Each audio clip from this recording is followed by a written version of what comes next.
Okay, today we're going to be reading one of my favorite stories, Little Half Chick, which is a Spanish folk tale according to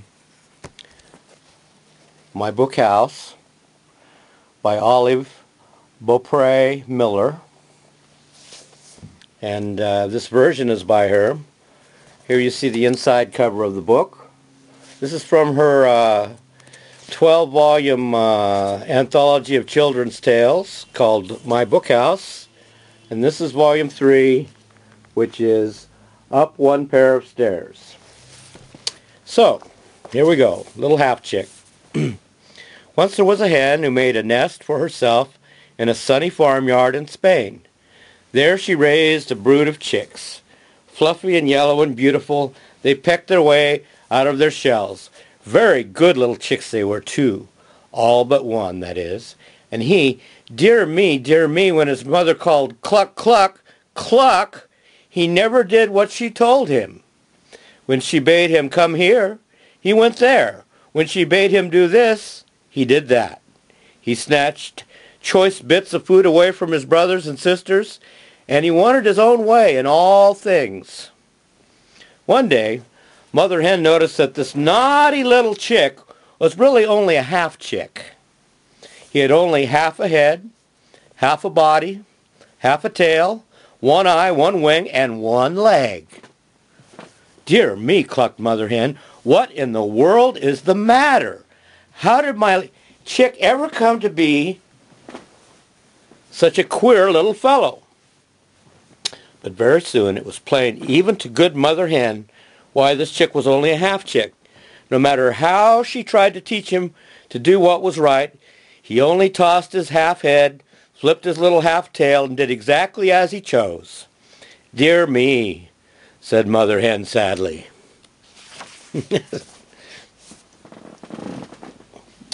Okay, now before we go on, there's Mother Hen. See her? And the next page you see Mother Hen confronting Little Half Chick. Okay. One day, Little Half Chick came hopping up to his mother, stump, stump, stump, on his one little leg. Goodbye, Mother, he said. I'm off to the city to see the king. Off to the city, cried poor Mother Hen. Why, you haven't even learned yet how to behave in a farmyard. You'll never get on in the city. Stay here and learn from me, and who knows, you may still grow to be a whole chick. The little half chick only tossed his little half head and flipped his little half tail. I know enough, he said. Without any teaching from you, life here is too quiet for me. I'm off to see the king. And away he went, stump, stump, stump, stump. Over hill, over dale, on hopped little half chick. Stump, stump, stump, up the highway. At length he saw a little brook all choked up with weeds that held it there a prisoner, so it could not laugh and run and go leaping on its way. Oh, little half chick, the water murmured, the weeds have bound me fast. Please stop and pull them away so that I may laugh and run. But little half chick only tossed his little half head and flipped his little half tail. Stop and set you free, he cried. Why should I bother with you? I'm off to the city to see the king. And for all the brooklet's beseeching, he went on his way, stump, stump, stump. A little farther along, what should he see but a fire whose flames were sinking down so that little of it was left except a mass of red embers. Sticks, give me sticks, faintly sputtered the fire. Oh, little half chick, feed me sticks, for I shall go out. Feed you sticks, cried little half chick. Why should I bother with you? I'm off to the city to see the king. And he tossed his little half head and flipped his little half tail and went on his way, stump, stump, stump. Pretty soon he passed through a wood, and there he found the wind caught tight in a clump of bushes. Oh, little half chick, stop, faintly whispered the wind. Pull these branches apart. Let me out. Set me free. Why should I bother with you? I'm off to the city to see the king. And little half chick tossed his little half head and flipped his little half tail and went on his way. Stump, stump, stump. By and by, the road grew crowded with people going to town, some riding donkeys and some in wagons, and in the midst of the crowd, Half-Chick slipped into the city and found the palace of the king. He stumped past a soldier on guard and into the palace yard, but for all he thought he knew so much, he really knew very little. He didn't know the front door from the back door of the palace, so instead of going in the very grand front gate, he went in by the little entrance that led to the king's kitchen yard. And just as he crossed the yard, the king's cook looked out of the window. "Here's just what I need," he cried, "a chicken for the king's soup." And he reached out of the window, seized little Half-Chick, ran with him to the fire, took the cover off a great pot, and threw in a handful of onions, garlic, tomatoes, and peppers, and popped in little Half-Chick. Then he clapped down the cover, bang! Here's a picture of the city, and there's little Half-Chick right here by my finger, and he's on his way to the palace.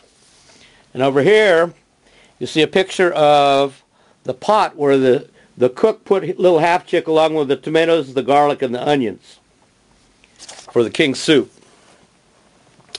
So he clapped down the cover, bang.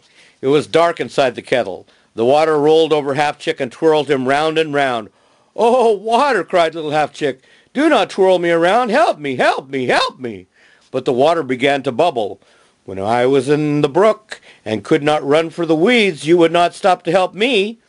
You would not set me free. What right have you to ask me to stop and help you now?"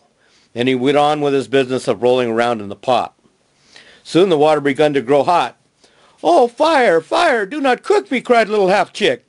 But the fire leaped up bright and crackled. "When I was in need of sticks, you would not stop to help me. What right have you to ask me to stop and help you now?" And he went on about his business of making the water hotter. Pretty soon the cook took the cover off the pot to see how his soup was doing, and he stood there sniffing its fragrance. Who came along but the wind? "Oh, wind, wind, help me," cried little Half-Chick. "Get me out of this pot, I pray you. Get me out of this pot." "Ah, little Half-Chick," the wind whistled, "when I was caught in the bushes, you would not stop to help me. What right have you to ask me to stop and help you now?" But just as the cook was about to clap down the cover again, the wind took pity on little Half-Chick. He whisked him out of the pot, and he whisked him out of the window.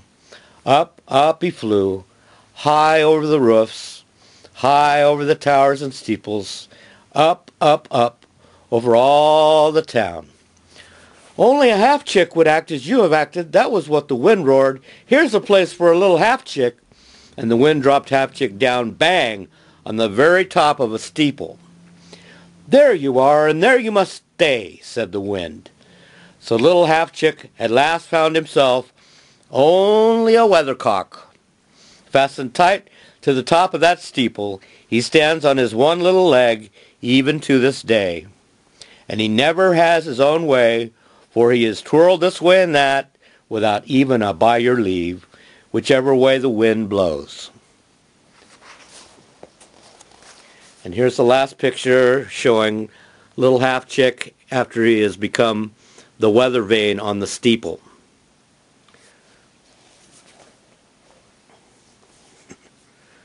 Now I want you to reflect on that story just a bit and think that a lot of times they try to make that into a story about overcoming handicaps, but it's truly a story about selfishness and the results of our actions.